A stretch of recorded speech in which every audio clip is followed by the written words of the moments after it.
Hi hello students, ಮತ್ತೊಂದು ವಿಡಿಯೋಗೆ ನಿಮ್ಮೆಲ್ಲರಿಗೂ ಕೂಡ ಸ್ವಾಗತ. ಇಂದು ಯಾವ ಒಂದು ವಿಷಯದ ವಿಶ್ಲೇಷಣೆಯನ್ನು ನಾವು ನೋಡ್ತಾ ಇದ್ದೇವೆ ಅಂತ ಹೇಳಿದ್ರೆ, ಥರ್ಡ್ ಸೆಮ್ BCAನಲ್ಲಿ ಬರ್ತಾ ಇರತಕ್ಕಂಥ ಅಭಯರುಚಿ ಮತ್ತು ಅಭಯಮತಿ ಅಂತಕ್ಕಂಥ ಹೇಳಿ ಒಂದು ಕಾವ್ಯದ ಒಂದು ಭಾಗ ಇದೆ.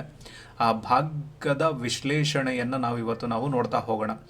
ಈ ಒಂದು ಕಾವ್ಯವನ್ನು ಯಾರು ರಚಿಸಿರ್ತಕ್ಕಂಥದ್ದು ಅಂತ ಹೇಳಿದ್ರೆ, ಜನ್ನ ಅಂತ ಹೇಳಿ ಒಬ್ಬ ಮಧ್ಯಕಾಲೀನ ಕನ್ನಡ ಸಾಹಿತ್ಯದಲ್ಲಿ ಪ್ರಖ್ಯಾತವಾಗಿ ಗುರುತಿಸ್ಕೊಳ್ತಾ ಇರತಕ್ಕಂತಹ ಒಬ್ಬ ಕವಿ. ಅವನು ಬರೆದಿರತಕ್ಕಂತಹ ಯಶೋಧರ ಚರಿತೆ. ಆ ಯಶೋಧರ ಚರಿತೆಯ ಒಳಗಡೆ ಒಂದು ಭಾಗವನ್ನು ನಾವು ಇವತ್ತು ಅಧ್ಯಯನವನ್ನು ಮಾಡ್ತಾ ಹೋಗೋಣ.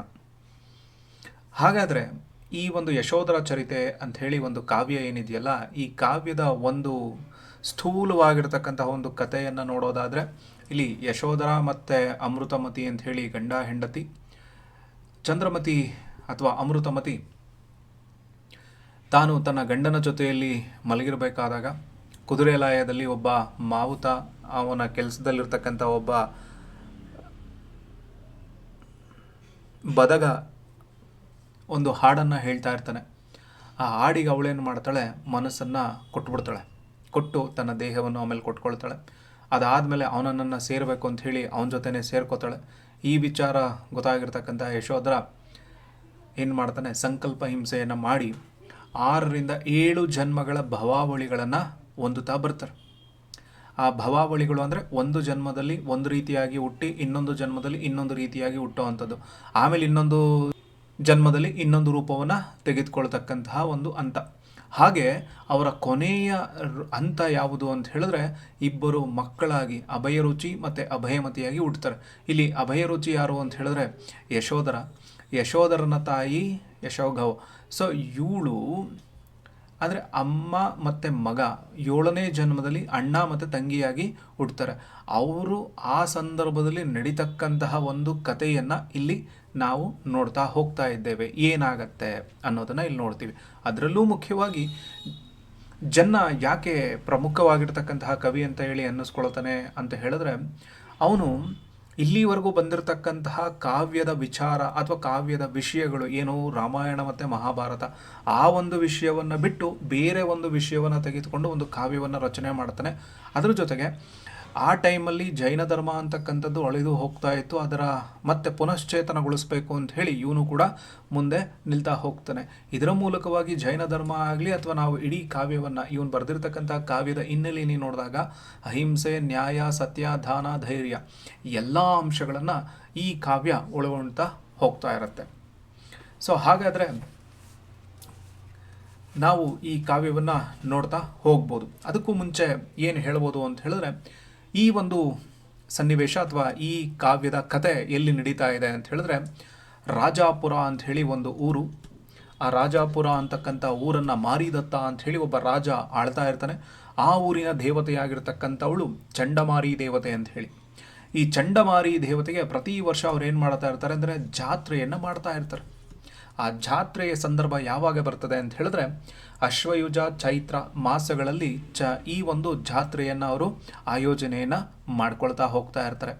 ಯಾವುದಾದರೂ ಒಂದು ವರ್ಷ ಬಿಡ್ತೀವಿ ಅಂತ ಹೇಳಿದ್ರೆ ಏನಾದರೂ ಅಪಶಕುನಗಳು, ಅನ್ಯಾಯಗಳು, ಹಿಂಸೆಗಳು ನಡೀತವೆ ಅಂತ ಹೇಳಿ ಏನು ಮಾಡ್ತಾರೆ, ಪ್ರತಿ ವರ್ಷವನ್ನು ಈ ಒಂದು ದೇವಿಯ ಜಾತ್ರಾ ಮಹೋತ್ಸವವನ್ನು ನಡೆಸ್ತಾ ಹೋಗ್ತಾ ಇರ್ತಾರೆ.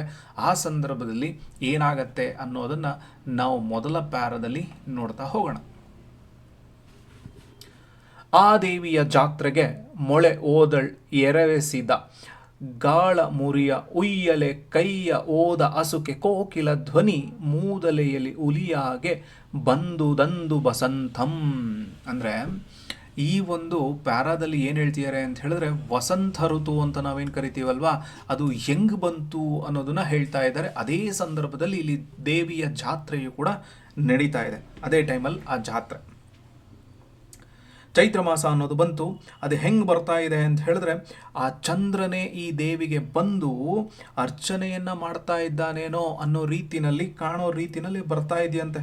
ಅದ್ರ ಜೊತೆಗೆ ಚಿಗುರು, ಅಶೋಕ ಮರದಲ್ಲಿರ್ತಕ್ಕಂತಹ ಚಿಗುರುನು ಕೂಡ ಚಿಗುರುತ್ತಾ ಇದೆ.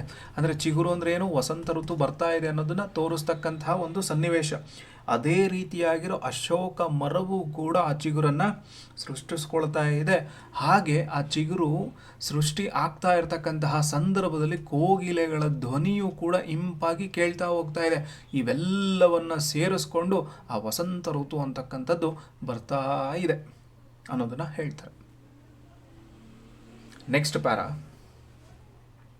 ಸಿಸಿರಮನೆ ಪೀಡಿದು ಪರಕೆಗೆ ವಸಂತ ನೋಲ್ ಓರದ ಮಾನಿನಡಿ ಮಂಚಿಕೆಯೋಳ್ ಕುಸುರಿದ ಅರಿದಡಗಿನಂತೆ ಓಲ್ ಎಸೆದವು ತದ್ವನದೊಳ್ ಇರ್ದು ಮುತ್ತದ ಮುಗುಳ್ಗಳ್. ಇದು ಸೆಕೆಂಡ್ ಪ್ಯಾರಾ ಏನು ಹೇಳುತ್ತೆ ಅಂತ ಹೇಳಿದ್ರೆ, ಈ ದೇವಿ ಏನಿದ್ದಾಳಲ್ವಾ, ಪ್ರತಿ ವರ್ಷ ನಡೀತಾ ಇರತಕ್ಕಂತಹ ಚಂಡಮಾರಿ ದೇವತೆಯ ಒಂದು ಜಾತ್ರಾ ಮಹೋತ್ಸವಕ್ಕೆ ಅಲ್ಲಿರ್ತಕ್ಕಂಥವ್ರು ಎಲ್ಲರೂ ಕೂಡ ಏನು ಮಾಡಿಕೊಳ್ತಾ ಇದ್ದಾರೆ, ಆ ದೇವಿಗೆ ಹರಕೆಯನ್ನು ಹೊತ್ಕೊಂಡಿದ್ದಾರೆ. ಹರಕೆಯನ್ನು ತೀರಿಸಬೇಕು ಅಂತ ಹೇಳಿಬಿಟ್ಟು ಎಲ್ಲರೂ ಕೂಡ ಆ ಕಡೆಗೆ ಬರ್ತಾ ಇರಬೇಕಾದಾಗ ಆ ಶಿಶಿರವನ್ನೇ ಹಿಡಿದಿಟ್ಕೊಂಡಿರ್ತಕ್ಕಂತಹ ಮಾವಿನ ಮರದ, ಅಂದರೆ ಹೂ ಬಿಟ್ಟ ಮಾವಿನ ಮರದ ಅಡಿ ಮಂಚಿಕೆಯಲ್ಲಿ ಕೊಚ್ಚಿ ಕೊಚ್ಚಿ ಕತ್ತರಿಸಿ ಹಾಕಿದ ಮಾಂಸದ ರಾಶಿಯಂತೆ ಆ ವನದ ಪೂರ್ತಿ ಆ ಸುತ್ತಮುತ್ತ ಇರತಕ್ಕಂತಹ ಭಾಗದಲ್ಲಿ ಏನಿದೆ ಅಂತ ಹೇಳಿದ್ರೆ ಮುತ್ತುಗದ ಮೊಗ್ಗುಗಳು ಕೆಳಗೆ ಬಿದ್ದಿದ್ದಾವೆ. ಆ ಬಿದ್ದಿರ್ತಕ್ಕಂತಹ ಸಂದರ್ಭದಲ್ಲಿ ನೋಡಿದಾಗ ಏನಾಗುತ್ತೆ ಅಂತ ಹೇಳಿದ್ರೆ, ಇಲ್ಲೆಲ್ಲ ರಕ್ತ ಮಾಂಸ ಅನ್ನೋದು ಚಲ್ಲಾಪಿಲ್ಲಿಯಾಗಿ ಬಿದ್ದಿದೆಯೇನೋ, ಹರಕೆಗೆ ತಂದಿರ್ತಕ್ಕಂಥವನ್ನೆಲ್ಲ ಕಡಿದು ಹಾಕಿದ್ದಾವೇನೋ ಅನ್ನೋ ರೀತಿಯಲ್ಲಿ ಆ ಸುತ್ತಲಿನ ಪರಿಸರ ಹಾಗೆ ಕಾಣ್ತಾ ಹೋಗ್ತಾ ಇದೆ. ಮುತ್ತಗದ ಹೂಗಳನ್ನು ನಾವು ನೋಡಿದಾಗ ಹಾಗೆ ಕಾಣ್ತದೆ. ಯಾಕೆ ಅಂತ ಹೇಳಿದ್ರೆ ಅಷ್ಟು ಕೆಂಪಾಗಿ ಆ ಹೂವು ಕಾಣ್ತಾ ಹೋಗ್ತದೆ. Next para. ಅಂತು ದೊರೆವೆತ್ತು ಬಂದ ವಸಂತದೋಳ್ ಆ ಮಾರಿದತ್ತನಂ ಪುರಜನಮಂ ತಂತಮಗೆ ಚಂಡಮಾರಿಗೆ ಸಂತಸಂ ಮಾಡಲೆಂದು ಜಾತ್ರೆಗೆ ನೆರೆದರ್.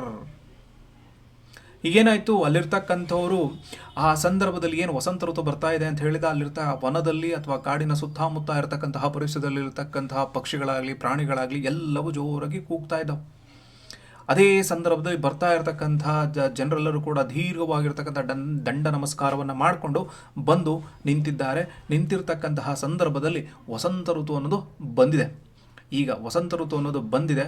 ಆ ವಸಂತ ಋತು ಬಂದಿರೋದ್ರಿಂದ ಅಲ್ಲಿರ್ತಕ್ಕಂತಹ ಮಾರಿದತ್ತ ರಾಜ, ನಗರದ ಜನ ಎಲ್ಲರೂ ಸೇರಿಕೊಂಡು ಚಂಡಮಾರಿ ದೇವತೆಗೆ ಸಂತೋಷವಾಗುವಂತೆ, ಅವಳಿಗೆ ಯಾರಿಗೆ, ಚಂಡಮಾರಿ ದೇವತೆಗೆ ಸಂತಸಂ, ಇವಳಿಗೆ ಖುಷಿ ಆಗಬೇಕು. ಯಾರಿಗೆ, ನಮ್ಮನ್ನು ಕಾಯ್ತಾ ಇರ್ತಕ್ಕಂತಹ ಚಂಡಮಾರಿ ದೇವತೆಗೆ ಖುಷಿಯಾಗಬೇಕು ಅಂತ ಹೇಳಿ ಇವರೆಲ್ಲರೂ ಸೇರ್ಕೊಂಡು ಜಾತ್ರೆಯನ್ನು ಮಾಡಬೇಕು ಅಂತ ಹೇಳಿ ಅಲ್ಲಿಗೆ ಬಂದು ಸೇರ್ಕೊಳ್ತಾ ಇದ್ದಾರೆ. ಯಾರ ಖುಷಿಗೋಸ್ಕರ? ಜನರ ಖುಷಿಗೋಸ್ಕರ ಅಲ್ಲ, ಚಂಡಮಾರಿಯ ದೇವತೆಯ ಖುಷಿಗೋಸ್ಕರ ರಾಜ ಪ್ಲಸ್ ಜನ ಇಬ್ಬರು ಸೇರಿಕೊಂಡು ಬಂದು ಜಾತ್ರೆಯನ್ನು ಮಾಡಬೇಕು ಅಂತ ಹೇಳಿ ಬಂದು ಸೇರ್ತಾ ಇದ್ದಾರೆ. Next para. ನಿಂದು ನರಪತಿ ತಳಾರಂಗೆಂದು ನೀನ್ ಬರಿಸು ಮನುಜಯುಗವಂ ಮುನ್ನಂ ಕೊಂದ್ ಅರ್ಚಿಸುವೆಂ ಪೂಜೆಯೋಳ್ ಎಂದಿನ ಪರಿ ತಪ್ಪೆ ದೇವಿ ತಪ್ಪದೆ ಮಾಡಳ್. ಇಲ್ಲೇನಾಯಿತು, ನೆಕ್ಸ್ಟು ಇವನು ರಾಜ ಏನು ಮಾಡುತ್ತಾನೆ, ತನ್ನ ತಳಾರನನ್ನು ಕರೀತಾನೆ. ತಳಾರ ಇನ್ ದ ಸೆನ್ಸ್ ಪೊಲೀಸ್ ಅಂತ ಅಂದ್ಕೊಳ್ಳಿ, ಸೈನಿಕ ಅಂತ ಅಂದ್ಕೊಳ್ಳಿ. ರಾಜ ತನ್ನ ತಳಾರನನ್ನು ಕರೀತಾನೆ. ಏನು, ನೀನು ಈಗಲೇ ಹೋಗಿ ಯಾವುದಾದರೂ ಒಂದು ಮನುಷ್ಯ ಜನ್ಮದಲ್ಲಿರ್ತಕ್ಕಂತಹ ಸಣ್ಣ ಮಕ್ಕಳನ್ನು ತೆಗೆದುಕೊಂಬರಬೇಕು. ಅಂದರೆ ಮನುಷ್ಯ ಯುಗ್ಮ ಅಂದರೆ ಸಣ್ಣವರು ತರಬೇಕು. ಎಂದಿನಂತೆ ನೀನು ಹೋಗಿ ಅವರನ್ನು ತೆಗೆದುಕೊಂಡು ಬಂದು ಅವರನ್ನು ನಾನು ಬಲಿ ಕೊಡಬೇಕು. ಪದ್ಧತಿ ಪ್ರಕಾರ ನಡ್ಕೊಳ್ಳೋದಿದ್ರೆ ಆ ದೇವಿಗೆ ಸಿಟ್ಟಾಗತ್ತೆ. ಆ ದೇವಿಗೆ ಸಿಟ್ಟಾಯಿತು ಅಂತ ಹೇಳಿದ್ರೆ ಮತ್ತೆ ನಾವು ಏನೂ ಕೂಡ ಮಾಡೋದಕ್ಕಾಗೋದಿಲ್ಲ. ಆದ್ದರಿಂದ ನೀನು ಹೋಗಿ ಬೇಗ ಅವರನ್ನು ಕರ್ಕೊಂಬಂದ್ಬಿಟ್ರೆ ಅವರನ್ನು ನಾವು ಈ ದೇವಿಗೆ ಬಲಿಯನ್ನು ಕೊಡ್ಬೋದು. ಆ ಥರ ನೀನು ಹೋಗಿ ಬೇಗ ಹುಡ್ಕೊಂಡು ಬರಬೇಕಾಗತ್ತೆ ಅನ್ನೋ ರೀತಿಯಲ್ಲಿ ರಾಜ ತನ್ನ ತಳಾರ ಅಥವಾ ಸೈನಿಕನಿಗೆ ಹೇಳ್ತಾನೆ. ಹೇಳದ ಮೇಲೆ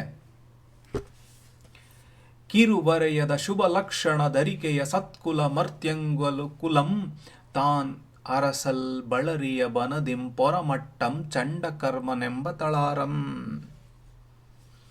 ಇವಾಗ ಏನಾಯಿತು, ಹೊರಟ ಹುಡುಕೊಂಬರ್ಬೇಕು. ಯಾರು, ಆ ಸೈನಿಕ ಅಥವಾ ತಳಾರ ಯಾರನ್ನ, ಚಿಕ್ಕ ಹುಡುಗರನ್ನ ಹುಡ್ಕೊಂಡು ಬರಬೇಕು ಅಂತ ಹೊರಟಾಗ ಏನಾಯಿತು, ಹೊರಟು ಬರ್ತಾ ಇದ್ದಾನೆ. ಬರಬೇಕಾದಾಗ ತುಂಬ ಎಳೆ ವಯಸ್ಸಿನಲ್ಲಿರ್ತಕ್ಕಂಥವರು, ತುಂಬ ಶುಭ ಲಕ್ಷಣಗಳನ್ನು ಹೊಂದಿರತಕ್ಕಂಥವರು, ಬುದ್ಧಿವಂತರಲ್ಲಿ ಒಳ್ಳೆಯ ವಂಶದಲ್ಲಿ ಹುಟ್ಟಿರ್ತಕ್ಕಂಥವ್ರನ್ನು ನವ ಅಥವಾ ಮಾನವ ಜೋಡಿಯನ್ನು ಹುಡುಕೊಂಡು ಇವನೇನು ಮಾಡ್ತಾನೆ, ಆ ಒಂದು ವನದ ಒಳಗಡೆ ಬರ್ತಾನೆ.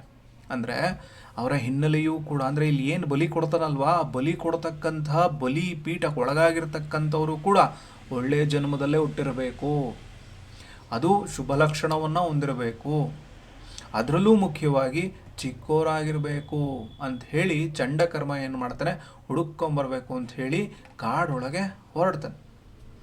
ಆಮೇಲೆ ಇತ್ತಲ್ ಬಳಿಕ ಪಂಚಶೋತ್ತಮ ಯತಿ ಸಮಿತಿ ವರಸು ಗಮನ ಪ್ರಾಯ ನಿಶ್ಚಿತ ನಿಮಿತ್ತಂ ಬಂದು ಸುದತ್ತಾಚಾರ್ಯರ್ ಪುರೋವನಂ ಸಾರ್ದರ್. ಈ ಕಡೆ ಏನಾಗ್ತಾ ಇದೆ, ಅವನು ಬಂದ ಹುಡುಕೊಂಡು ಬರಬೇಕು ಅಂತ ಹೇಳಿ ಅವನು ಹೊರಟ ಬಂದ ಮೇಲೆ ಏನಾಗ್ತಾ ಇದೆ, ಇಲ್ಲಿ ಸುದತ್ತಾಚಾರ್ಯರು ಅಂತ ಹೇಳಿ ಒಬ್ಬ ಮುನಿ ಏನು ಮಾಡ್ತೀಯನೆ, ಒಬ್ಬ ಸನ್ಯಾಸಿ ಏನು ಮಾಡ್ತಾನೆ ಅಥವಾ ಗುರು ಏನು ಮಾಡ್ತೀಯನೆ, ತನ್ನ 500 ಮಂದಿ ಶಿಷ್ಯರನ್ನು ಕೂಡ್ಕೊಂಡು ಈ ರಾಜಧಾನಿ ಏನಿದೆಯಲ್ಲ, ರಾಜಾಪುರ ಅಂತ ಹೇಳಿ ಅದರ ರಾಜಧಾನಿ ಏನಿದೆಯಲ್ಲ ಅಲ್ಲಿಗೆ ತನ್ನ ಉಪವನಕ್ಕೆ, ಅಂದರೆ ತಾನು ಕೂತ್ಕೊಂಡು ಅದರ ಧ್ಯಾನ ಅದೆಲ್ಲ ಮಾಡ್ಕೊಂಡು ಹೋಗಬೇಕಲ್ಲ, ಆ ಜಾಗಕ್ಕೆ ಬಂದು ಒಂದು ಪ್ರಾಯಶ್ಚಿತವನ್ನು ಮಾಡ್ಕೊಳ್ಳೋದಕ್ಕೋಸ್ಕರ ಏನು ಮಾಡಿದ್ದಾನೆ, ಸುದತ್ತಾಚಾರ್ಯರು ತನ್ನ ಶಿಷ್ಯರೊಂದಿಗೆ ಬಂದು ಅಲ್ಲಿ ತಂಗಿದ್ದಾರೆ. ಆ ಕಡೆ ಚಂಡಕರ್ಮ ಹೋಗಿ ಏನು ಹುಡುಕೊಂಬರ್ಬೇಕು ಅಂತ ಹೇಳಿ, ಈ ಕಡೆ ಸುದತ್ತಾಚಾರ್ಯರು ತನ್ನ 500 ಜನ ಶಿಷ್ಯರೊಂದಿಗೆ ಈ ಕಡೆಗೆ ಇಲ್ಲಿ ಬಂದಿದ್ದಾರೆ. ನೆಕ್ಸ್ಟ್, ಅವರ ಗುಣಂ ಅಮರ ಸಂಯಂ ಅಮರ ತಪಶ್ಚರಣಂ ಎಂಬುದನ್ ಅರಿವಳವ ಎಲ್ಲರ ಪೆಸರ್ಗೊಂಡ ನಾಲಗೆ ಸವಿದರಿಯದು ಬಳಿಕ ತಾಯ ಮೊಲೆವಾಲ್ವನೀಯಂ. ಈ ಪರ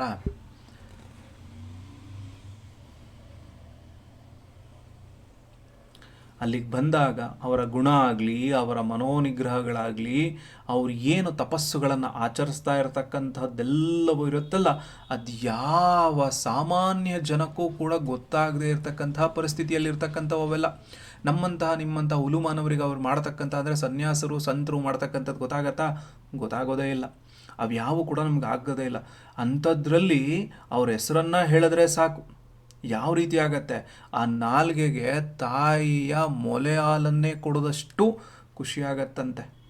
ಅಂದರೆ ಅವರು ಮುನಿವರಿಯರು ಅಥವಾ ಸುದತ್ತಾಚಾರ್ಯರ ಹೆಸರನ್ನು ಹೇಳಿದ್ರೆ, ಯಾವುದೋ ಒಂದು ಮಗು ತನ್ನ ತಾಯಿ ಎದೆ ಹಾಲನ್ನು ಕುಡಿದಾಗ ಆ ನಾಲ್ಗೆಗೆ ಎಷ್ಟು ಸಂತೋಷ ಆಗತ್ತಲ್ಲ, ಅಷ್ಟೇ ರೀತಿಯಾಗಿರ್ತಕ್ಕಂತಹ ತೃಪ್ತಿ ಅನ್ನೋದು ಆಗ್ಬಿಡತ್ತಂತೆ.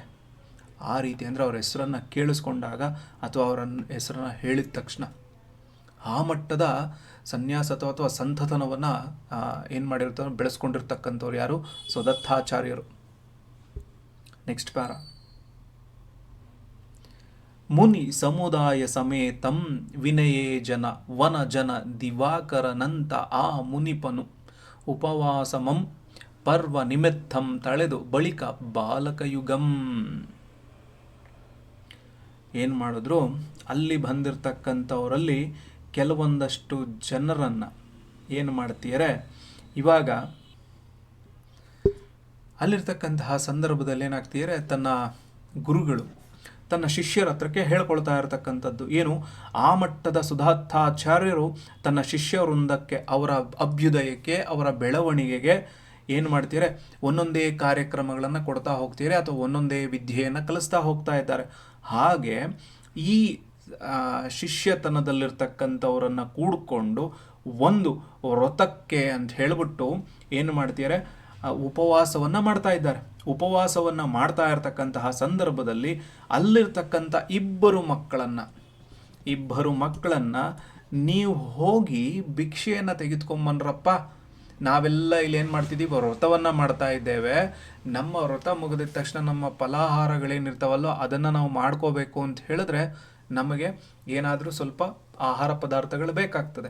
ಆದ್ದರಿಂದ ನೀವಿಬ್ರು ಏನು ಮಾಡ್ತೀರಾ ಅಂತ ಹೇಳಿದ್ರೆ, ಹೋಗಿ ಭಿಕ್ಷೆಯನ್ನು ತೆಗೆದುಕೊಂಡು ಬನ್ನಿ ಅಂತ ಹೇಳಿಬಿಟ್ಟು ಆ ಸುದತ್ತಾಚಾರ್ಯರು ಇಬ್ಬರು ಹುಡುಗರಿಗೆ ಹೇಳ್ತಾರೆ. ಆ ಹೇಳಿದ ನಂತರ ಏನಾಗತ್ತೆ,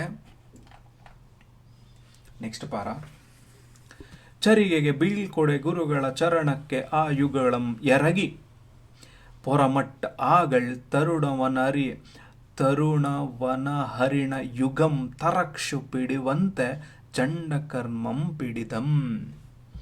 ಇವ್ರೇನು ಮಾಡಿದ್ರು, ಗುರುಗಳು ಹೇಳಿದ್ರು ನೀವಿಬ್ರು ಹೋಗಿ ತರಬೇಕಪ್ಪ ಅಂತ ಹೇಳಿ. ಸೊ ಇವರಿಬ್ರು ಏನು ಮಾಡ್ತಾರೆ, ತನ್ನ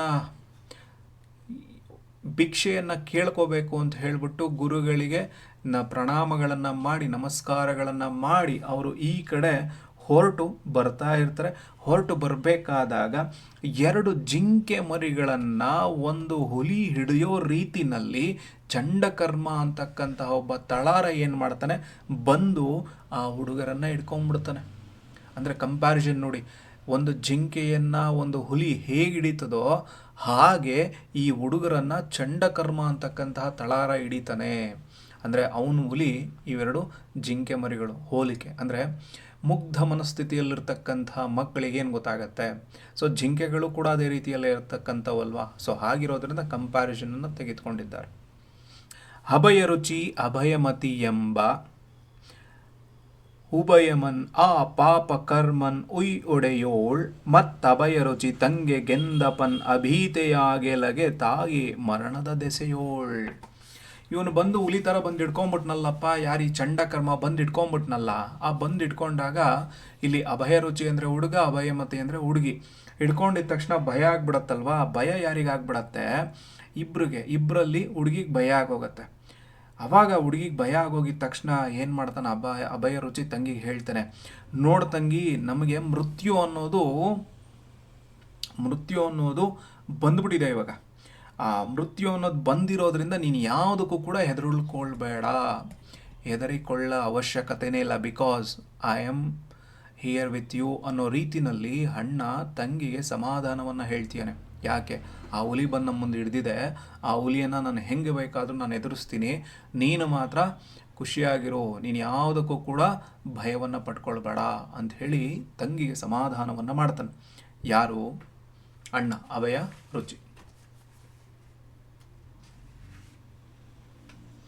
ಅದಾದ ಮೇಲೆ ಅವರ ಅಲ್ಲಿಗೆ ಕರ್ಕೊಂಡು ಬರಬೇಕಾದಾಗ ಕರ್ಕೊಂಬಂದ ಮೇಲೆ ಅಲ್ಲಿ ಸುತ್ತಮುತ್ತ ಇರ್ತಕ್ಕಂತಹ ಸಂದರ್ಭವನ್ನು ನೋಡ್ತಾರೆ. ನೋಡ್ಮೇಲೆ ಅಲ್ಲಿ ಬಂದಿರತಕ್ಕಂಥ ಅಣ್ಣ ತಂಗಿ ಇಬ್ಬರೂ ಕೂಡ ಇಂತಿಂತ ವರ್ವರ್ ಸಂತೈಸುತಂ ನೃಪೇಂದ್ರ ತನುಜ ಆಚರ್ ನಿಶ್ಚಿತಂ ಪೊಕ್ಕರ್ ಪಸಿದ ಕೃತಾಂತಂ ಬಾಣಸ ಓಲಿರ್ದ ಮಾರಿಯ ಮನೆಯಂ. ಈ ಬಂದಿರೋದಲ್ಲ, ಒಬ್ರಿಗೂ ಅವರೇ ಸಮಾಧಾನ ಮಾಡ್ಕೊಳ್ತಕ್ಕಂತಹ ರೀತಿಯಲ್ಲಿ ಮಾಡ್ಕೊಳ್ತಾ ಹೋಗ್ತಾರೆ. ಅಂದರೆ ಅಣ್ಣನಿಂದ ತಂಗಿ, ತಂಗಿಯಿಂದ ಅಣ್ಣ, ಇಬ್ಬರು ಪರಸ್ಪರವಾಗಿ ಇಬ್ಬರನ್ನ ಸಂತೈಸ್ಕೊಳ್ತಾ ಇರತಕ್ಕಂಥದ್ದು. ರಾಜಕುಮಾರರಾಗಿರ್ತಕ್ಕಂಥ ಇವರು ಹೀಗೆ ಸಾಂತ್ವನಗಳನ್ನು ಮಾತಾಡ್ಕೊಳ್ತಾ ಇರತಕ್ಕಂಥವ್ರು ನಿಶ್ಚಿಂತೆಯಿಂದ ಏನು ಮಾಡ್ತಾರೆ, ಭಯ ಪಡ್ಕೊಳ್ಳದಲೆ ಆ ಮಾರಿಯ ಮನೆಯನ್ನು ದಾಟ್ಕೊಂಡು ಅಲ್ಲಿಗೆ ಬರ್ತಾರೆ. ಅಂದರೆ ಆ ಮೃತ್ಯು ದೇವತೆ, ಮಾರಿ ದೇವತೆ ಏನಿದ್ದಾರಲ್ಲ, ಇವತ್ತು ನಮ್ಮ ಸಾವನ್ನು ನೋಡ್ತಕ್ಕಂತಹ ದೇವತೆ, ಆ ಒಂದು ಮನೆಗೆ ಅವರು ಎಂಟ್ರಾಗ್ತಾರೆ. ಆದ ಮೇಲೆ ಭೈರವನ ಜವನ ಮೂರಿಯ ಓಲ್ ನಿಂದ ಮಾರಿದತ್ತಂ ಲಲಿತಾಕಾರರ ಧೀರರ ಬಂದ ಕುಮಾರರ ರೂಪಿಂಗೆ ಟಕ್ಕುಗೊಂಡಿರ್ದಂ. ಇಲ್ಲಿ ಏನಾಯಿತು, ಅವ್ರು ಇಲ್ಲಿಗೆ ಬಂದ್ರಲ್ಲ, ಬಂದ ಮೇಲೆ ಇಲ್ಲಿ ಮಾರಿದತ್ತ ರಾಜ ಹೇಗಿದ್ದ ಅಂತ ಹೇಳಿದ್ರೆ, ಅವನೇ ಏನೋ ಇವರನ್ನೆಲ್ಲ ಕೊಂದು ತೆಗೆದುಕೊಂಡು ಹೋಗೋ ರೀತಿಯಲ್ಲಿ, ಯಮನ ರೀತಿಯಲ್ಲೋ ಭೈರವನ ರೀತಿಯಲ್ಲೋ ಅವ್ರ ರೀತಿಯಲ್ಲಿ ಮಾರಿದತ್ತ ಅಲ್ಲಿ ಬಂದು ನಿಂತ್ಕೊಂಡಿದ್ದ. ಇವರಿಬ್ರು ಲಲಿತಾ ಕುಮಾರರಾಗಿರ್ತಕ್ಕಂಥ ತುಂಬ ಸಾವಧಾನ ಚಿತ್ತರಾಗಿರ್ತಕ್ಕಂಥ ಈ ಇಬ್ಬರು ಮಕ್ಕಳು ಮಾರಿದತ್ತನ ಎದುರುಗಡೆ ಬಂದು ನಿಂತ್ಕೊಳ್ತಾರೆ. ನಿಂತ್ಕೊಂಡಾಗ ಭಯ ಅನ್ನೋದಿರಬೇಕಾಗಿತ್ತಲ್ವ ಮಕ್ಕಳಲ್ಲಿ. ಭಯ ಅನ್ನೋದು ಒಂದು ಚೂರು ಕೂಡ ಅವರಿಲ್ಲ. ಆ ಭಯ ಅನ್ನೋದು ಇಲ್ಲದಾಗ ಇವರನ್ನು ನೋಡಿರ್ತಕ್ಕಂತಹ ರಾಜನಿಗೆ ಒಂದು ಕ್ಷಣ ಏನೋ ಒಂದು ರೀತಿ ಅವನಿಗೆ ಗಾಬರಿ ಆದಂಗೆ ಆಗೋಗುತ್ತೆ. ಯಾಕೆ, ನನ್ನನ್ನು ನೋಡ್ತಾ ಇರ್ತಕ್ಕಂಥ ಎಷ್ಟೋ ಜನ ನನ್ನನ್ನು ನೋಡಿ ಹೆದರ್ಕೊಳ್ತಾ ಇರ್ತಾರೆ, ಆದರೆ ಈ ಚಿಕ್ಕ ಮಕ್ಕಳು ನನ್ನನ್ನು ನೋಡಿಕೊಂಡು ಯಾವುದೇ ರೀತಿಯಾಗಿರ್ತಕ್ಕಂತಹ ಭಾವನೆಗಳನ್ನು ವ್ಯಕ್ತಪಡಿಸ್ತಾ ಇಲ್ವಲ್ಲ, ಭಾವನೆ ಇನ್ ದ ಸೆನ್ಸ್ ಹೆದರ್ಕೊಳ್ತಾ ಇಲ್ವಲ್ಲ ಅಂಥೇಳಿ ಇವನಿಗೆ ಆಶ್ಚರ್ಯ ಆಗೋಗುತ್ತೆ. ಅದಾದಮೇಲೆ ಅರಸನ ಕೆಲಬಲದ ವರ್ಗಳ್ ಪರಸಿರೆ ನೃಪೇಂದ್ರನಂ ನೀವಿನೆ ಮಂದರ ಧೀರನ ಅಭಯರುಚಿ ನೃಪವರ ನಿರ್ಮಲ ಧರ್ಮದಿಂದೇ ಪಾಲಿಸುಧರೆಯಂ. ಇವಾಗ ಈ ಮಾತನ್ನು ಕೇಳಿಸ್ಕೊಂಡ್ಬಿಡ್ತಾನೆ ಈ ಪದ್ಯದಲ್ಲಿ. ಅಂದರೆ ಈ ಒಂದರಲ್ಲಿ ಬರ್ತಕ್ಕಂಥ ಮಾತನ್ನು ಆ ಮಾರೀದತ್ತ ರಾಜ ಕೇಳಿಸ್ಕೊಂಡ್ಬಿಟ್ಟು ಅವನಿಗೆ ದಿಗ್ಭ್ರಮೆ ಆಗೋಗುತ್ತೆ. ಏನು ಇವರಿಬ್ಬರು ಮಕ್ಕಳನ್ನು ನೋಡ್ಬಿಟ್ಟು ಕರ್ಕೊಂಬಂದವರೆ, ಇವರನ್ನು ಹೇಗಾದರೂ ಮಾಡಿ ಮಾರಿಗೆ ಬಲಿಯನ್ನು ಕೊಡಬೇಕು ಅಂತ ಹೇಳಿ ಅಂದ್ಕೊಳ್ತಾ ಇರ್ತಕ್ಕಂತಹ ಸಂದರ್ಭದಲ್ಲಿ ರಾಜನ ಅಕ್ಕಪಕ್ಕ ನಿಂತಿರ್ತಕ್ಕಂಥ ಎಷ್ಟೋ ಜನ ಏನು ಹೇಳ್ತಾನೆ, ನಮ್ಮ ರಾಜೇಂದ್ರನನ್ನು ಅರಸಿರಿ, ನಮ್ಮ ಅರಸನನ್ನು ಅರಸಿರಿ, ನಮ್ಮ ರಾಜನಿಗೆ ಒಳ್ಳೆಯದಾಗಲಿ, ನಮ್ಮ ರಾಜನಿಗೆ ಈ ರೀತಿ ಆಗಲಿ ಅಂತ ಹೇಳಿ ಅಲ್ಲಿರ್ತಕ್ಕಂಥ ಎಷ್ಟೋ ಜನ ಏನು ಮಾಡ್ತಾರೆ, ಅಕ್ಕಪಕ್ಕದವರು ಬೊಬ್ಬಿರಿತಾ ಹೋಗ್ತಾ ಇರ್ತಾರೆ. ಆ ಕ್ಷಣಕ್ಕೆ ತುಂಬ ಅಂದರೆ ಧೀರನಾಗಿರ್ತಕ್ಕಂಥವನು, ಭಯವೇ ಇಲ್ಲದೆ ಇರತಕ್ಕಂತಹ ಅಭಯ ರುಚಿ ಏನು ಮಾಡ್ತಾನೆ ಅಂತ ಹೇಳಿದ್ರೆ, ಆವಾಗ ಅವನಿಗೆ ತನ್ನ ರಾಜನಿಗೆ ಹೇಳ್ತಾನೆ ಏನು ಅಂತ ಹೇಳಿದ್ರೆ, ನೋಡಪ್ಪ ರಾಜಶ್ರೇಷ್ಠನೇ, ನಿರ್ಮಲ ಧರ್ಮದಿಂದ ಈ ಧರೆಯನ್ನು ನೋಡ್ಕೊಳಪ್ಪ ಅಂತ ಹೇಳ್ತಾನೆ. ಅಂದರೆ ಶುದ್ಧ ಮನಸ್ಸಿನಿಂದ ಈ ಧರ್ಮದ ಮೂಲಕವಾಗಿ ನಿನ್ನ ರಾಜ್ಯವನ್ನು ಪಾಲಿಸು, ನಿನ್ನ ರಾಜ್ಯವನ್ನು ನೋಡ್ಕೊ. ಯಾರು ಹೇಳ್ತಾರೆ ನಾನು ಸಾಯ್ತೀನಿ ಅನ್ನೋ ಮೂಮೆಂಟಲ್ಲಿ ಬಂದಾಗ ಇಂಥ ಒಳ್ಳೆ ಮಾತು ಯಾರ ಬಾಯಿಂದ ಬರುತ್ತೆ? ಯಾರ ಬಾಯಿಂದನೂ ಬರೋದಿಲ್ಲ. ಅಂತಹ ಮಾತು ಅಭಯರುಚಿಯಿಂದ ಬಂತು. ಆಗ ಎಂದು ಪರಸಿದೊಡೆ ಪೊಯ್ಯದೆ ನಿಂದ ನೃಪನಂ ಮನದೋಳ್ ಎಂದನ್ ಈ ದೇಗುಲಮಂ ಬಂದು ಪುಗಲೊಡನೆ ಜೀವಂ ನಿಂದ ಅರಿಯದು ಮುನ್ನ ಮಿನ್ನರಂ ಕಂಡೆರೆಯಂ. ಇವನು ಹೇಳದ್ನಲ್ಲ ಅಭಯರುಚಿ, ಆ ಮಾತನ್ನು ಕೇಳಿಸ್ಕೊಂಡಿದ್ದ ತಕ್ಷಣ ಇವನಿಗೆ ಏನಾಗ್ಬಿಡತ್ತೆ, ರಾಜನಿಗೆ ಒಂದು ರೀತಿ ಆಗೋಗುತ್ತೆ. ಇದೇನಪ್ಪ ಇವರು ಸಾವಿಗೆ ಅಥವಾ ನಾನು ಬಲಿ ಕೊಡಬೇಕು ಅಂತ ಹೇಳಿ ಕರ್ಕೊಂಬಂದಿರತಕ್ಕಂತಹ ಮಕ್ಕಳು ಈ ರೀತಿ ಮಾತಾಡ್ತಿದ್ದಾವಲ್ಲ. ಅವನಿಗೆ ಒಂದು ರೀತಿ ಆಶ್ಚರ್ಯ ಆಗೋಗುತ್ತೆ. ಈ ದೇವಾಲಯದ ಒಳಗಡೆ ಬಂದಿರತಕ್ಕಂಥ ಯಾರೇ ಬಂದಿದ್ರು, ಸುಮ್ಮನೆ ಯಾರೋ ಒಬ್ರು ಬಂದಿದ್ರು ಕೂಡ ನನ್ನ ಜೀವನೇ ಹೋಗ್ತಾ ಇದೆಯೇನೋ ಅನ್ನೋ ರೀತಿನಲ್ಲಿ ನೋಡ್ತಾ ಇರತಕ್ಕಂಥ ಮಕ್ಕಳುಗಳು ಅಥವಾ ಯಾರೋ ಇರ್ತಾರೆ. ಆದರೆ ಈ ಮಕ್ಕಳು ಯಾವುದೇ ರೀತಿಯಾಗಿರ್ತಕ್ಕಂಥ ಒಂದು ಭಯನೂ ಇಲ್ಲ, ಅದರಲ್ಲಿ ಹಂಚ್ತಾ ಇಲ್ಲ. ಅದು ರಾಜ, ನಾನು ಎದುರುಗಡೆ ನಿಂತಿದ್ದೀನಿ, ಅವಕ್ಕೆ ಯೋಚನೆ ಇಲ್ವಲ್ಲ ಅನ್ನೋ ರೀತಿನಲ್ಲಿ ಅವರಿಬ್ಬರನ್ನ ನೋಡಿ ಇವನಿಗೆ ಆಶ್ಚರ್ಯ ಆಗ್ಬಿಡತ್ತೆ. ಅದಾದಮೇಲೆ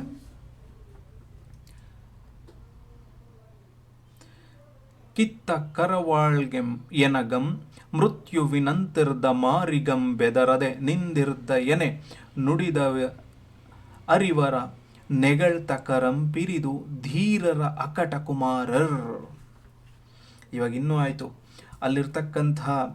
ಅಲ್ಲಿ ಅವ್ರು ಹಿಡ್ಕೊಂಡಿರ್ತಕ್ಕಂತಹ ಖಡ್ಗ, ಯಾರೋ ರಾಜರು ಹಿಡ್ಕೊಂಡಿರ್ತಕ್ಕಂಥದ್ದು, ನನಗಾಗಲಿ ಮೃತ್ಯು ಸ್ವರೂಪಿಯಾಗಿರ್ತಕ್ಕಂತಹ ಮಾರೀ ದೇವತೆ ನನ್ನನ್ನು ನೋಡಿದ್ರಾಗಲಿ, ಆ ಮಾರೀ ದೇವತೆಯನ್ನು ನೋಡೋದ್ರಾಗಲಿ ಯಾರಿಗೂ ಕೂಡ ಇವ್ರು ಹೆದರ್ಕೋತಾ ಇಲ್ವಲ್ರಪ್ಪ. ಯಾರಿಗೂ ಅಂದರೆ ಧೈರ್ಯವಾಗಿ ಹೆಂಗೆ ನಿಂತ್ಕೊಂಡು ಪ್ರೀತಿಯಿಂದ ಮಾತಾಡ್ತಾ ಹೋಗ್ತಾ ಇದ್ದಾರಲ್ಲ, ಇಂಥವ್ರನ್ನು, ಇಂಥ ಒಳ್ಳೆಯ ನಡತೆಯನ್ನು ಇಟ್ಕೊಂಡಿರ್ತಕ್ಕಂಥವ್ರು ಇವರು ನಿಜವಾಗ್ಲೂ ಕೂಡ ಕುಮಾರರಲ್ಲಪ್ಪ, ಕುಮಾರರಿಗಿಂತ ಧೀರರಿವರು, ಕುಮಾರ ಧೀರರಿವರು. ಯಾಕೆ? ನನಗೂ ಭಯ ಪಡ್ತಾ ಇಲ್ಲ, ಆ ಮಾರೀ ದೇವತೆಯನ್ನು ನೋಡಿಕೊಂಡ್ರೂ ಭಯ ಪಡ್ತಾ ಇಲ್ಲ, ಮತ್ತು ಆ ಮಾರೀ ದೇವಾಲಯದ ಒಳಗಡೆ ಅಥವಾ ಸುತ್ತಮುತ್ತ ಆಗಿರ್ತಕ್ಕಂತಹ ಪರಿಸ್ಥಿತಿಯನ್ನು ನೋಡೂ ಕೂಡ ಅವ್ರು ಭಯ ಪಟ್ಕೊಳ್ತಾ ಇಲ್ಲ. ಆದರೂ ಕೂಡ ಪ್ರೀತಿಯಿಂದ ಮಾತಾಡ್ತಾ ಹೋಗ್ತಾ ಇದ್ದಾರೆ. ಅದಕ್ಕೆ ಇವರು ನಿಜವಾಗಿಯೂ ಕೂಡ ವೀರರಾಗಿರ್ತಕ್ಕಂತಹ ಕುಮಾರರು, ಪರಾಕ್ರಮವನ್ನು ಹೊಂದಿರತಕ್ಕಂತಹ ಕುಮಾರರು ಅಂತ ಹೇಳಿ ಆ ಮಾರೀ ದತ್ತ ಹೇಳ್ತಾನೆ. ಆಮೇಲೆ ಆವ ಕುಮಾಲರು ಆ ತನಯರಿ ದಾವಡೆಯಿಂ ಬಂದಿರೇಕೆ ಬಾಲ್ಯದೋಳ್ ಭಿಕ್ಷಾವೃತ್ತಿ ಎಂದು ಬೆಸಗೊಳೆ ಭೂವರ ಕೇಳೆಂದು ಕುವರನು ಇಂತೆಂದಂ. ಅವನಿಗೆ ಆಶ್ಚರ್ಯ ಆಗೋಯ್ತು, ಈ ರೀತಿಯೆಲ್ಲ ಮಾತಾಡ್ತಾ ಇರ್ತಕ್ಕಂಥವ್ರಾದರೆ ಯಾರಿರ್ಬೋದು ಇವರು ಅಂಥೇಳಿ ಆಶ್ಚರ್ಯನೇ ಆಗೋಗುತ್ತೆ. ಆವಾಗ ಅವನು ಮತ್ತೆ ಮಾತು ಮುಂದುವರಿಸ್ಬಿಟ್ಟು ಕೇಳ್ತಾನೆ, ಮಕ್ಕಳೇ ನೀವು ಯಾವ ಕುಲದವರಪ್ಪ? ನೀವು ಈ ರೀತಿ ಮಾತಾಡ್ತಾ ಇದ್ರಲ್ಲಿ ನಿಮ್ಮ ಕುಲ ಯಾವುದು? ನೀವು ಯಾರ ಮಕ್ಕಳು? ನೀವು ಎಲ್ಲಿಂದ ಬಂದ್ರಿ? ನೀವು ಈ ಎಳೆಯ ವಯಸ್ಸಿನಲ್ಲಿ ಈ ಭಿಕ್ಷಾವೃತ್ತಿಯನ್ನು ನೀವು ಯಾಕೆ ಮಾಡ್ತಾ ಇದ್ದೀರಾ ಅಂಥೇಳಿ ಮಾರೀದತ್ತ ನಯವಾಗಿ, ಅಥವಾ ನಯ ಇನ್ ದ ಸೆನ್ಸ್ ಪಾಸಿಟಿವ್ ಆಗಿರ್ತಕ್ಕಂಥ ನಯವಾದ ಮಾತಿನಿಂದ ಕೇಳ್ತಾನೆ. ಯಾಕೆ ಅಂತ ಹೇಳಿದ್ರೆ, ಅಭಯರುಚಿ ಹೇಳದ್ನಲ್ಲ ಮಾತು, ನಿರ್ಮಲವಾಗಿರ್ತಕ್ಕಂಥ ಮನಸ್ಸಿನ ಮೂಲಕವಾಗಿ ಈ ಧರೆಯನ್ನು ಪಾಲನೆ ಮಾಡು ಅಂತ ಹೇಳಿ, ಆ ಒಂದು ಮಾತಿಗೆ ಅವನು ಬೆದರೋಗ್ಬಿಡ್ತಾನೆ. ಅದರಿಂದ ಅವನು ಕೇಳ್ತಾನೆ, ನೀವು ಯಾವ ವಂಶದವರು, ಎಲ್ಲಿಂದ ಬಂದ್ರಿ, ಯಾಕೆ ಈ ಭಿಕ್ಷೆಯನ್ನು ಮಾಡ್ತಾ ಇದ್ದೀರಾ ಅಂತ ಹೇಳಿ. ಅದಾದಮೇಲೆ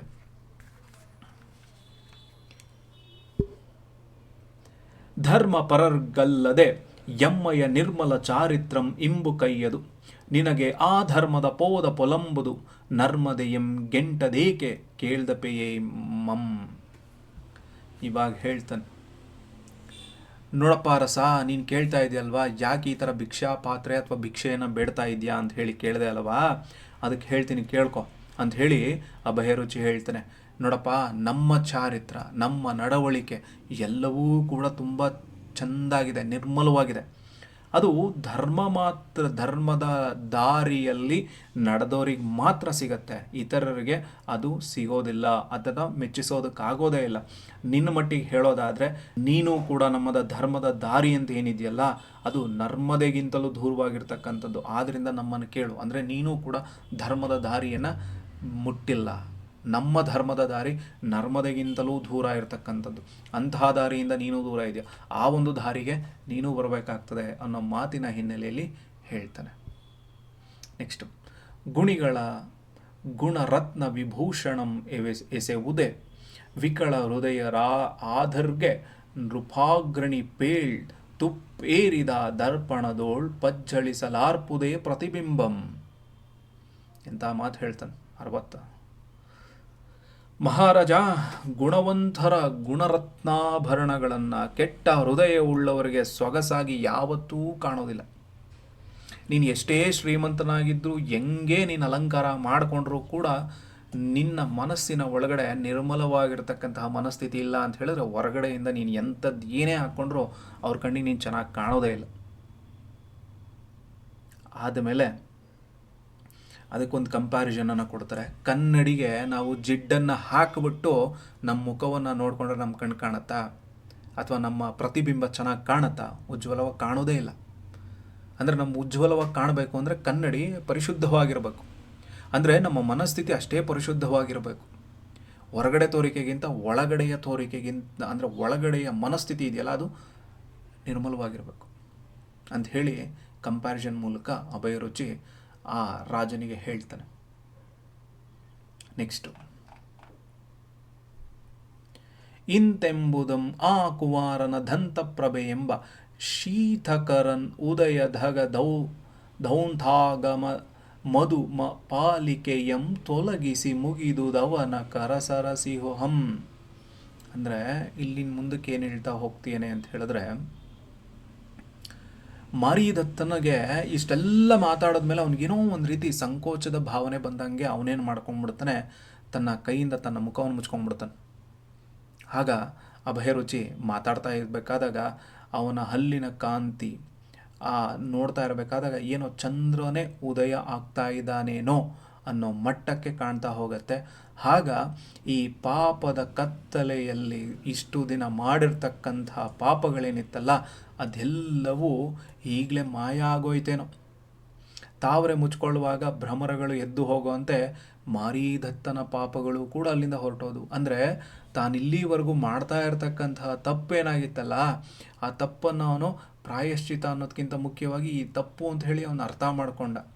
ಇದನ್ನು ನಾನು ಮುಂದಕ್ಕೆ ಮಾಡಬಾರ್ದು ಅನ್ನೋ ರೀತಿಯಲ್ಲಿ ಅವನು ಯೋಚನೆ ಮಾಡಿಕೊಂಡಾಗ, ಹೆಂಗೆ ತಾವರೆಗಳು ಮುಚ್ಕೊಳ್ತಾ ಇರಬೇಕಾದಾಗ ಅಲ್ಲಿರ್ತಕ್ಕಂಥವು ಆರೋಗ್ತಾ ಇರ್ತವೋ, ಹಾಗೆ ಇವನು ತನ್ನ ಪಶ್ಚಾತ್ತಾಪವನ್ನು ಪಡೋದ್ರ ಮೂಲಕವಾಗಿ ತನ್ನ ಒಳಗಡೆ ಅವನು ಮಾಡಿಕೊಂಡಿರ್ತಕ್ಕಂತಹ ತಪ್ಪುಗಳು ಕೂಡ ಮನ್ನಿಸ್ಕೊಂಡು ಹೋಗ್ತಾ ಇದ್ದಾವೆ.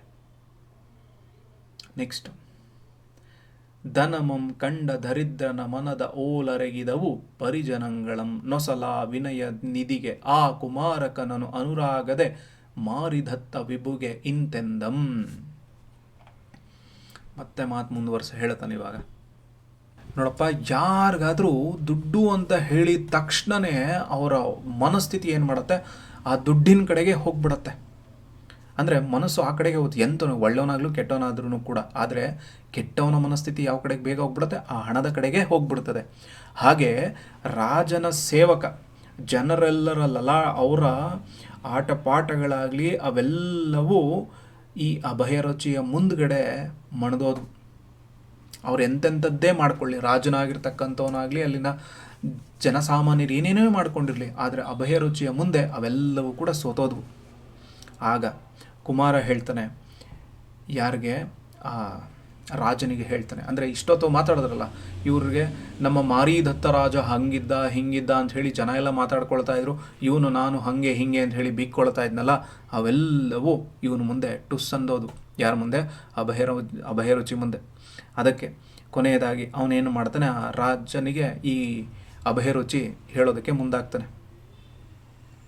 ಭಲರೇ ನೃಪೇಂದ್ರ ದಯೆಯೋಳ್ ನೆಲೆಗೊಳಿಸಿದೆ, ಮನ ಮನಮಂ ನೀನ್ ಕೇಳುದುದು ಸತ್ಪೊಲಂ ಆಯ್ತು, ಧರ್ಮ ಪಥದೋಳ್ ಸಲೆ ಸಂದಪೆ ಕಾಲಲಬ್ಧಿ ಪೊಲಗೆಡಿಸುವುದೇ. ಶಭಾಷ್ ಕಣೋ ರಾಜ ಅನ್ನೋ ರೀತಿಯಲ್ಲಿ, ಶಭಾಷ್ ರಾಜೇಂದ್ರ, ನಿನ್ನ ಮನಸ್ಸನ್ನು ಇಷ್ಟು ಬೇಗ ಒಂದು ಕರುಣೆ, ಒಂದು ದಯೆ, ಒಂದು ಪ್ರೀತಿಗೆ ನೆಲೆಗೊಳಿಸ್ಕೊಂಡೆ ಅಂತ ಹೇಳಿದ್ರೆ ಶಭಾಷ್. ಯಾರು ಹೇಳ್ತಾ ಇರೋದು? ಅಭಯರುಚಿ ಹೇಳ್ತೀನಿ. ಆಹಾ, ಎಂಥ ಪ್ರಶ್ನೆಗೆ ನಾನು ಮಾಡಿದ್ದಕ್ಕೆ ಎಷ್ಟೊಂದು ಒಳ್ಳೇದಾಯ್ತಲ್ವ. ಇನ್ನು ಮುಂದೆ ನೀನು ಧರ್ಮ ಮಾರ್ಗದಲ್ಲಿ ಸರಿಯಾಗಿ ಸಾಗಬೇಕಪ್ಪ. ಕಾಲದಬ್ಧಿ ಯಾವತ್ತೂ ಕೂಡ ನಮಗೆ ದಾರಿ ತಪ್ಪಿಸೋದೆ.